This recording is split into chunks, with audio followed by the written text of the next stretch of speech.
Magandang umaga sa inyo mga kaibigan.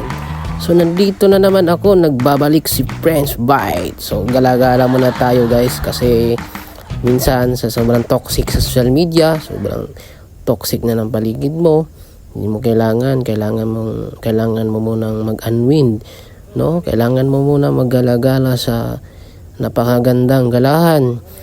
So diyan guys, napipil ko sa sarili ko na ang ganda pala dito, bay. Nice man kay diri bay. So nakita ko na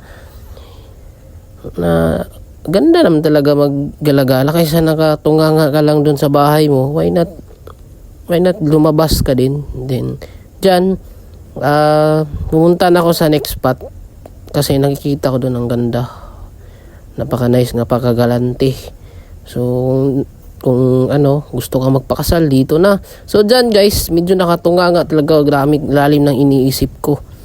Kasi parang sinasabi ko sa sarili ko na kaya ko kaya to. Pero wala akong choice. Kasi mahirap lang, hindi nakapagtapos ng pag-aaral. Kaya diskarte na lang tayo. Paano yumaman? Paano makuha yung mga pangarap? So dyan guys, sa lakad-lakad ko, medyo na talaga ako dyan. Medyo grabe na talaga yung mga emotion at nararamdaman ko. Pinapalabas ko lang kasi minsan may mga problema kang pinagdadaanan sa buhay. Kailangan mo din harapin at tiisin yun.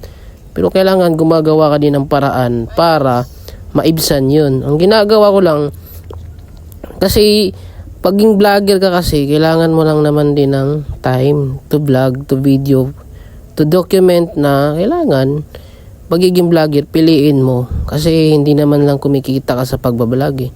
Importante, you do what you love. Kasi yun ang pinaka-importante.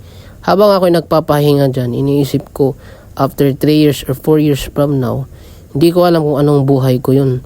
Pero ang alam ko, pag tuloy-tuloy ko itong vlog na to, lahat na nakikita ko mga vlogger na umasenso, doon din yung pangtutunguhan ko. So dyan, naggalagala muna ako dyan at dyan ako nag-brainstorming. Iniisip ko palagi, ina-attract ko palagi na one day, magkasasakyan ako, mabigyan ko ng magandang buhay ang pamilya ko, especially yung mama ko, kapatid ko. Tapos nakikita ko palagi guys sa sarili ko na imposible ba talaga to? Pero sabi ko, wala namang imposible na hindi magiging posible. As long as you try until you succeed. No, diyan ako positibo talaga ako. Nilista ko talaga kung anong mga hakbang na gagawin ko.